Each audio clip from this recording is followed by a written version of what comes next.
society, all this was new to me. I came to jail when I was 15, and I just got out, and it was like, okay. Welcome to Get Your Life. We have a revocation hearing for Young Jones. He spent 25 years in prison, and after being out on parole for about 2 years, he violated his parole conditions. Will they revoke him? Let's take a listen. Jones, 40-20-36. Hi, DeYoung. We're here for parole revocation hearing. Ask you the rule violations. You'll plead guilty, not guilty, guilty with a statement, not guilty with a statement. We'll ask some questions. You can respond. Then we'll take a vote. You understand the process? Yes, sir. Can you read and write? Yes, sir. Do you have a parole revocation questionnaire in front of you? Yes, sir. Is that your signature at the bottom? Yes, sir. All right. Young Jones, DOC number 402036. Rule number 2. You have not reported since 12/15/2020. How do you plead? I plead not guilty. I had a call. Wait. We not time yet. You not guilty. All right. Rule number 3. You moved from your list of residents without providing a new address. How do you plead? Not guilty. Okay, and you are currently in arrears $1,258. How do you plead? Guilty. All right, tell me, so they just saying you hadn't reported since 12/15/2020? No, last time I had a parole officer, he had told me that he was gonna call me and not to report because of Corona. And he was calling on the phone on Duo. And he told me he was gonna get at me, he was gonna call me, but he never called me, told me don't get in no trouble, don't catch no charges. So I was waiting on him to call me. And you didn't try to call him, so you didn't think maybe it'd be important to call him? No, sir. Not gonna pull no legs or nothing. Have you been on supervision before? No, sir. This is my first time on all this. It's new to me. So you just didn't, so since 2020, you just hadn't talked to a parole officer. You just out there doing your thing? I couldn't hear you, sir. You just out there doing your thing? You didn't contact for 2 years, roughly, a year, since 2020, you didn't get in touch with nobody, no parole officer, nothing. You just waiting on them. Yes, sir. You signed that paper saying you're supposed to get in touch with them. He told me not to, when he called and talked to me, he told me not to report to the place due to Corona, and that he was gonna contact me and just not to get in trouble, and he was gonna contact me. And he said about my address still the same. I've been still staying at 226 Malvern since I've been discharged. But it says that you moved from the residence you listed without providing a new address. That's not true? Not true. I still stay there right now today. And that's the same address that you put down on your original parole? Yes, sir. Yes, sir.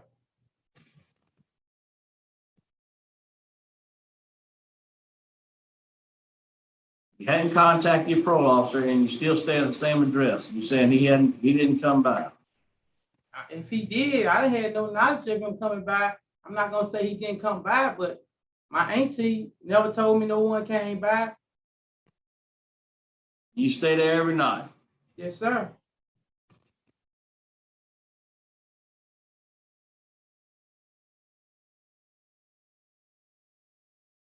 Because they said they went by. Said he tried to contact you. He tried to contact you. Went by. The phone number that had been changed, and that you said you've been still living there, but they couldn't find you. I've been still staying there. Still stay there right now. It's the only address that I got. I just got out of prison doing 24 years. All this was new to me about contacting him. He just told me. I understand it's all new to you, but it's on you, man. You're right. You've been in jail 24 years. It's on you to get it right, isn't it? Don't you think that'd be important? That'd be critical? That'd be my best friend. I'd be hooked up with the parole officer. I'd be there. He'd know where I was all the time. It'd be easy. I wouldn't want to go back in jail. It just that don't make sense. It said it, that he's been trying to contact you. He tried to call you. Obviously, you hadn't paid any of your fees, right? Or at least $1,258 worth. I ain't had no job. Just got a job working at graphic packing Yeah. How long were you out? You were out since 2019 or 2020? I've been out since 2020. I think that's when I got out. 2020. You didn't get a job? You just got a job? To be honest, not gonna pull nobody's leg. To be honest with you, when I got out, I had people saying they were gonna help me. I tried to get a job in West Monroe. I went to Manpower. People who say they were gonna give me back and forth turned on me. I wound up losing that job. I was stuck. I just ain't had nothing. I ain't know how to transportation, none of that. All that was new to me. I just recently started to understand how to move and do things on my own. So I just got a job at Louisiana Plastic. You know, just started trying to understand life and not depending on people. I mean, that's all part of it. When you're getting ready to go, you got to have a good residence. You got to have a good plan. You got to, I mean, it's part of preparing. I mean, you just got out, wasn't prepared. You just got out. No, I was prepared, but I was just leaning on people that I thought that was going to be there for me. My mom, I ain't had nobody, you know. I didn't know society. All this was new to me. I came to jail when I was 15, you know, and I just got out, and it was like, okay. How long did you get? Were you out before you got picked up? They just picked me up about 2 months ago, and I didn't even know that I had a warrant or nothing for my arrest.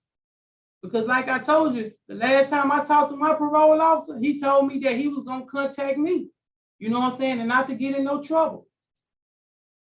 And not to report because it was Corona. Jones, I guess, says Jones stated that he knew he was guilty on all conditions. He said it was kind of hard for him at first to adapt to society. He admitted there was no reason why he had not been reported. I mean, you didn't say that? Yeah, but I couldn't report. I couldn't report because he told me not to report to the office. Yeah, I got you. Ms. Wise got a question. As a part of this revocation process, we got the case narrative from Mr. Arnold, and it says on June 22nd of 21, he went to your house, 223 Melbourne Street, and your grandmother said that you no longer live there. And then the officer contacted your mother, and she advised that no one had seen you and they did not know where you were. And your cell phone was not working, and so the officer had no way of contacting you. What do you say to that? Number one, my mom been passed, my grandma been passed. When you said they passed, my mama passed when I was incarcerated. My grandma passed when I've been incarcerated. So who was at 223 Melbourne Street that would tell the officers that when they asked about you? You mentioned an auntie. You said an auntie. That's the only person that I got out there was my auntie. That's it. And 223 Melbourne is the correct address. 223 Malvern Street. And her name is Karen Mae Jones. Okay. That's confusing. That's hard. I just want you to realize that is the reason somebody knocked on the door. And somebody told the officer that, and the officer had to just write down what they found. That's all I had, Jim. All right. Would you like to make a statement on your behalf? Just ask that, you know, as board that they work with me. You know, I understand that I made a mistake, and I'm willing to pay the money. I'm willing to work. I'm willing to do whatever it takes. You know, I understand what I did was wrong, and I know what I got to do now. I know I can't depend on nobody but myself. The family prepared to vote. I'll vote first. You're right. I mean, and you got out in 20, and you still didn't have. You just recently got a job. Those are things you got to work on. Listen, I find you guilty on all the charges. I'm going to vote to revoke your parole. I think you need to, hey, get a better plan. I think you need to do some things. Try to work on getting, take some classes, do some things, see if you can get yourself better. But my vote today is to revoke. Ms. Wise. It is difficult, Mr. Jones. It is difficult. It was a crucial time, but I hate that you didn't even make a phone call to your officer. That's unfortunate. I concur with my colleague. My vote is to revoke based on the case documentation that's been presented. Ms. Renata. I do, Mr. Jones, also concur based on the information we have in the record. My vote today also is to revoke. I would encourage you to try to seek out see if they have a work release program maybe that you could participate in that'll help you get on your feet, get on to the side. All right, 3 votes to revoke today. Your parole's been revoked. Good luck to you. All right, thank you. Do you think they should have revoked his parole? Comment down below. Also, be sure to like and subscribe to my channel and turn on your notifications so you don't miss the next one. Thanks for watching.